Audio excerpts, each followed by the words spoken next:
Assalamu alaikum guys, it's me Sarah and I'm back with another video. Hopefully this time the audio is a bit better because I'm using my phone audio and hopefully me in the future figures out how to connect the two.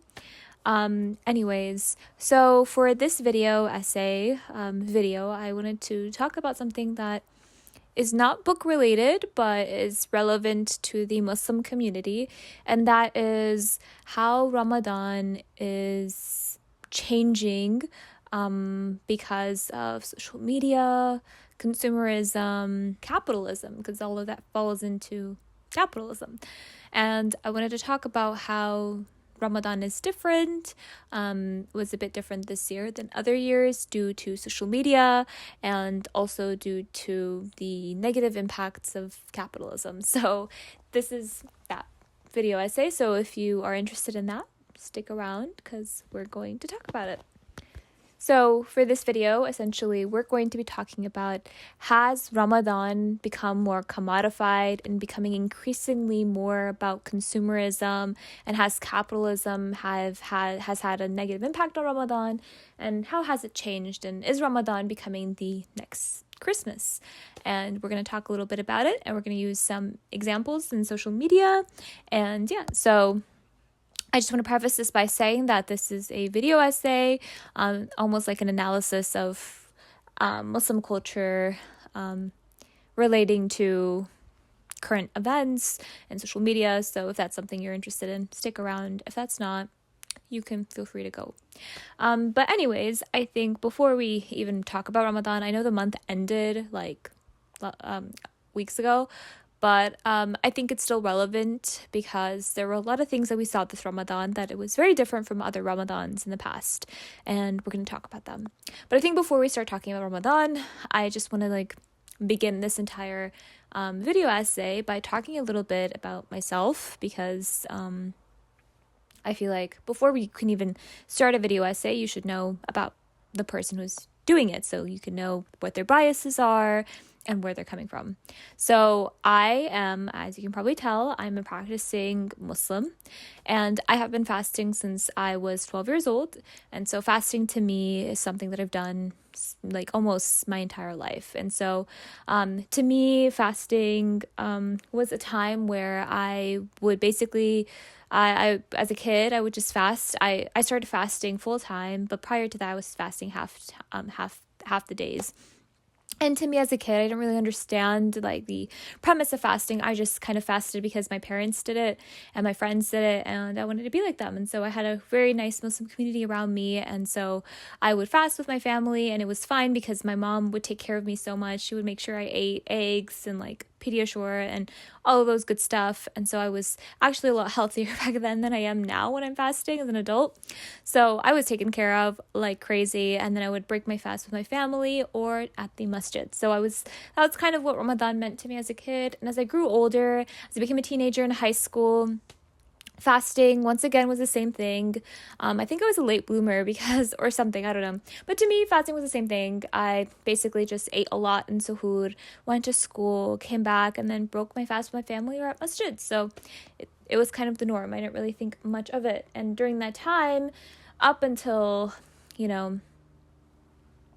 as a kid, up until middle school, high school, I really didn't think about what I would wear at masjid, to be honest. I was like any other girl, obviously. I feel like times have changed because now Muslim girls are not wearing makhniyas, where, we had to go through our makhniya phase.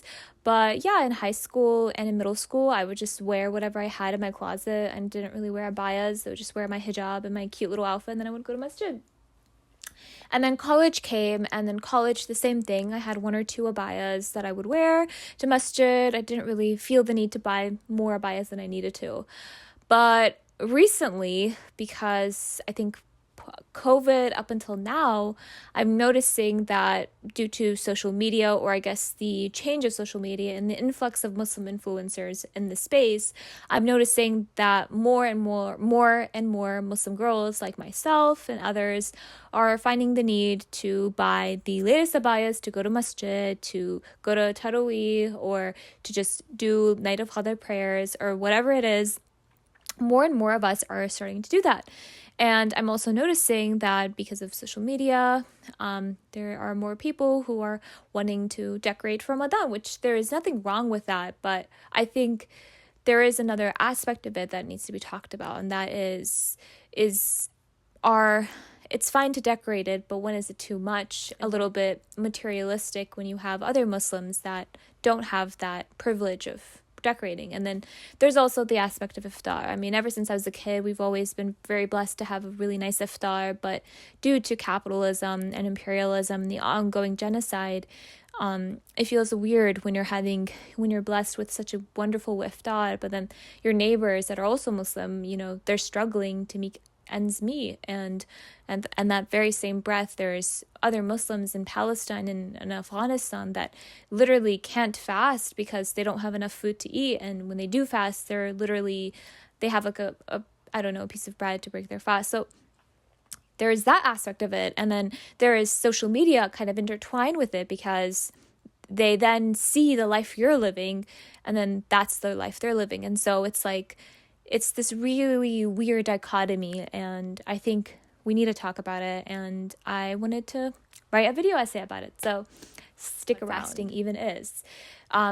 If you're a Muslim, you already know this, but fasting is one of the 5 pillars of Islam. The 5 pillars of Islam are what you need to practice in order to consider yourself a Muslim.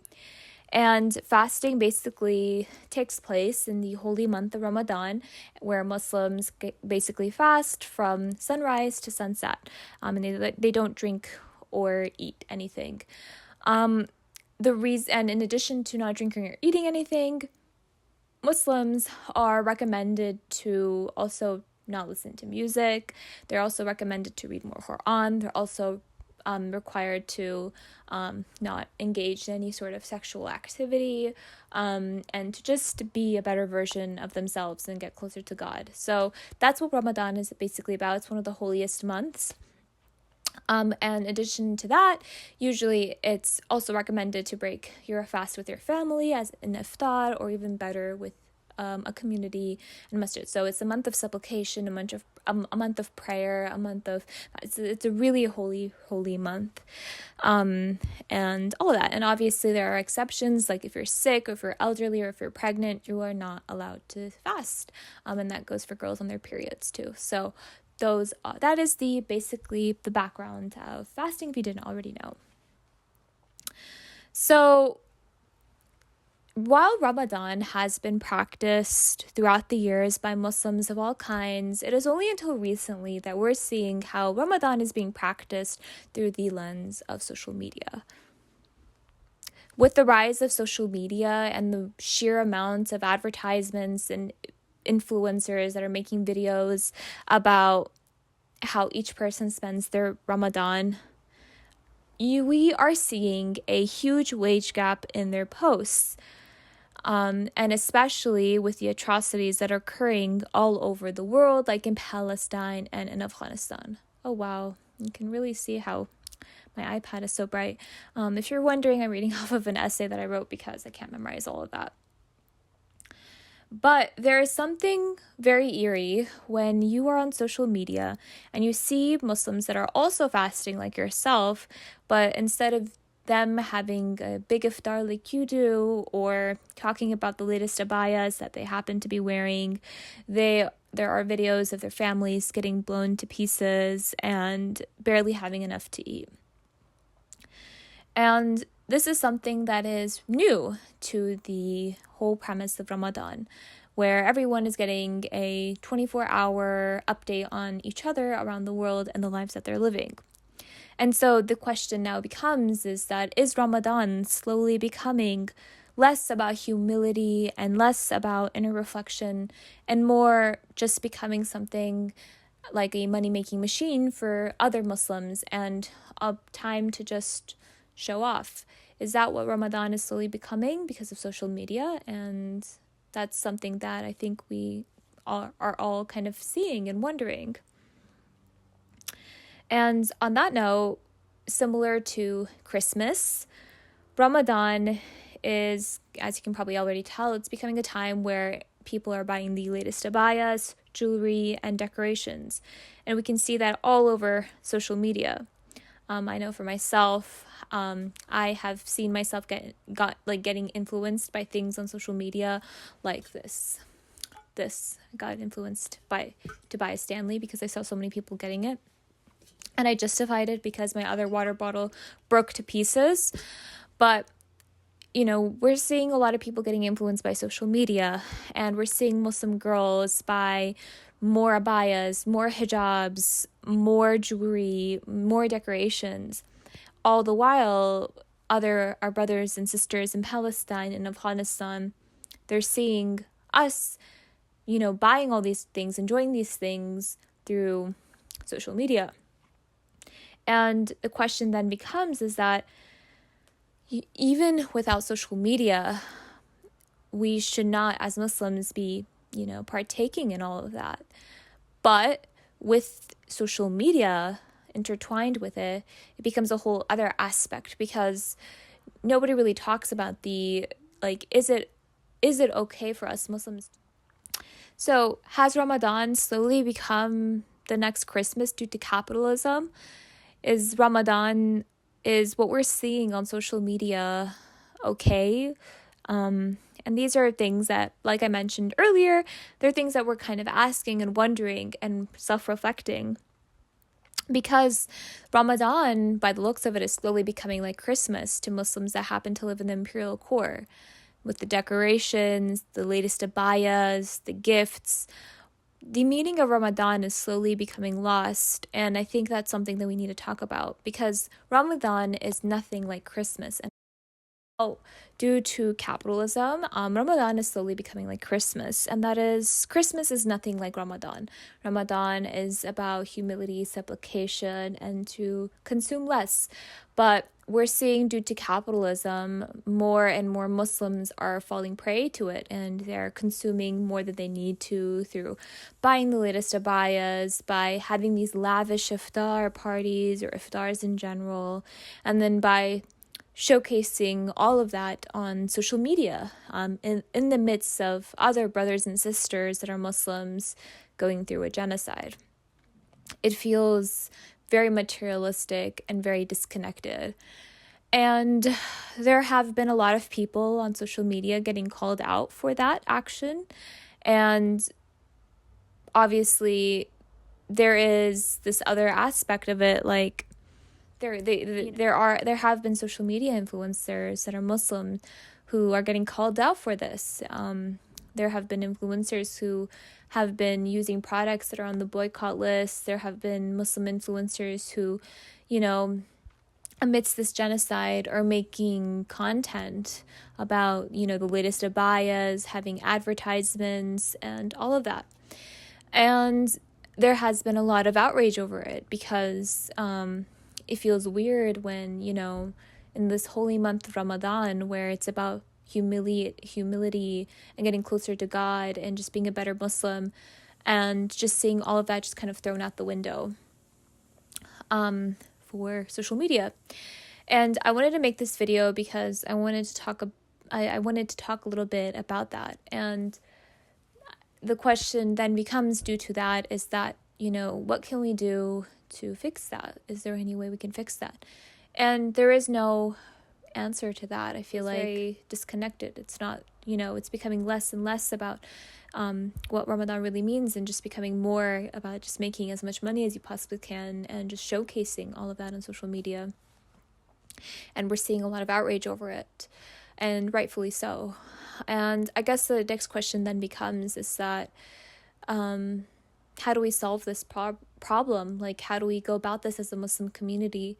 And how do we make better? And I think the solution to that, and even this goes for myself as well, because I am noticing that, I would see these like cute little TikToks of these cute abayas. And even though I have like 4 abayas already, I see these TikToks and I'm like, oh my goodness, I really want that abaya. I really want that butterfly abaya for Eid or anything. And I'm realizing that I'm also falling prey to this idea of just consuming. And I'm realizing that that is not what Ramadan's about. And we're seeing it with these social media influencers.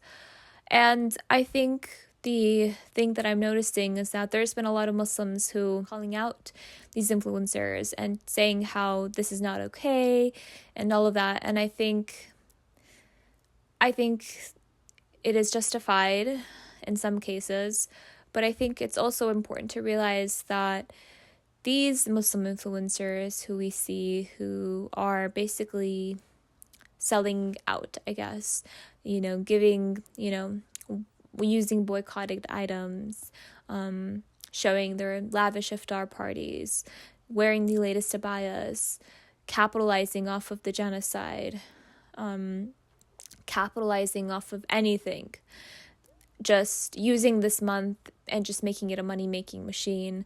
I think it's really easy to blame the person, to hate on the person, to say that this is the person, you're an awful human being, why are you doing this? It's really easy to say that, but when you take a step back and you think about what caused this to happen, what led up to this, you'll realize that these social media influencers are another cog in a huge machine that we need to realize needs to be changed.